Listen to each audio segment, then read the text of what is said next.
4 points lors des 3 premières manches. Aaron Nola dira certainement pas non, un petit coup de pouce de sa défense. Johan Rojas plonge pour voler un coup sûr à Santiago Espinal. Kevin Gausman ne reçoit pas le même appui du côté des Jays. Les Phillies ont 2 coureurs en position de marquer après 2 retraits en 5e. Quand Espinal remet hors cible au premier sur un roulant de routine, Philly reprend les commandes. Gausman va quitter après avoir accordé 7 points, mais la relève des Jays fait pas tellement mieux. Harper gagne sa 2e Bryce bombe du match au départ de Bowden Francis. Les Phillies l'emportent 9-4. C'est la première fois depuis le 3 juin 2022 que Bryce Harper plaque 2 circuits dans une rencontre. Tigers, Twins. Édouard Julien est employé au premier rang du rôle offensif des Twins. Il saute sur le premier tir de Reese Olson et c'est bon pour un 5. Le Québécois reste pas longtemps au premier. Il s'aventure un peu trop loin du coussin. Il est surpris par le relais du receveur Jake Rogers. Julien se rachète dès la manche suivante. Il se présente à la plaque avec les buts remplis. Son simple au centre permet à Christian Vasquez et Joey Gallo de marquer. Julien termine le match avec 4 coups sûrs en 5 présences, une nouvelle marque personnelle. En tant que receveur, Vasquez est habitué d'être dans le feu de l'action, hein? Mais je gage un petit 2 qui se serait passé de celle-là. Installé au cercle d'attente, il reçoit une fausse balle directement sur la tête. Je veux dire un gros merci à la palette de son casque là-dessus. Ouf! Les Tigers font mal aux Twins avec 4 points en 7e. Spencer Torkelson frappe sa 2e longue balle du match. Et Détroit l'emporte 8-7. C'est la 4e fois cette saison que Spencer Torkelson cogne 2 circuits dans une rencontre. Rays Giants. La défense de San Francisco coche présente en début de 2e. Wade Meckler réalise un bel attrapé au départ de Yandy Diaz. Pas peur de salir son pantalon, le bon Wade. Après Meckler, c'est au tour d'un autre Belcher de faire sentir sa présence. Elliot Ramos effectue un magnifique relais pour retirer José Siri au 2e. Oh, c'est beau ça! Si la défense des Giants a été spectaculaire, eh bien, c'est tout le contraire qui se produit en 6e. Luke Raleigh envoie la balle au champ droit et elle frappe le mur de briques. Les pauvres Belcher de San Francisco tentent de rattraper la balle, mais rien à faire. Raleigh parvient facilement à compléter un circuit intérieur.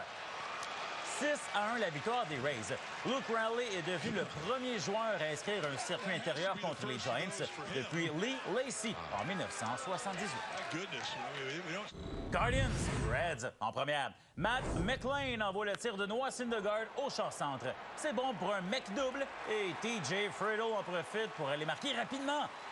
Friedel est aussi un petit vite en défense. Ça se passe au champ-centtre.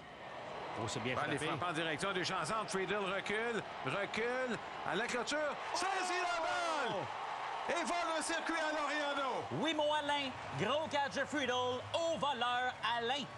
En avance 3-1 en 4e. McLean veut creuser l'écart encore plus et pas de n'importe quelle façon. Il claque un mec circuit. Bon pour 2 points. Pas de doute. McLean, c'est un viking. Tout le monde apprécie le spectacle à Cincinnati. Même la menthe religieuse est venue faire son petit tour. Bon biais, madame. Bon biais. Les Reds emportent 7-2.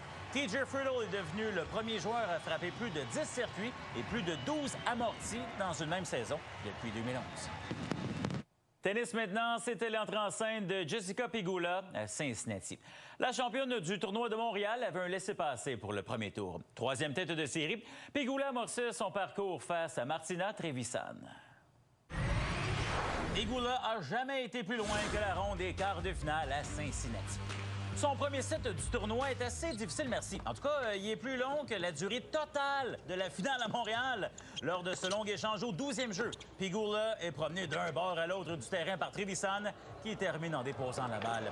L'Italienne gagne la manche au bris et l'Américaine passe sa colère sur sa raquette. On me confirme que ça va en prendre une autre. Au 2e set, Trevisan est embêté, pas juste par les bébites, non. Elle se fait briser au 5e jeu, alors que c'était 2-2. Pegula poursuit sur sa lancée dans cet échange, qui est son plus beau point dans sa séquence de 4 jeux consécutifs. On se retrouve donc au 3e set. Jessica a un bris d'avance et mène 3-2. Cette fois, c'est Martina qui est envoyée d'un bord à l'autre du terrain. Après un croisé par-dessus l'épaule, Pegula termine l'échange avec le point. Jessica Pegula remporte la 3e manche 6-3 dans un duel qui a duré 2 heures 24 minutes. Iga Swiatek fait son entrée à Cincinnati contre Danielle Collins. Les deux femmes s'étaient affrontées vendredi dernier à Montréal et Swiatek a eu besoin de 3 sets pour gagner.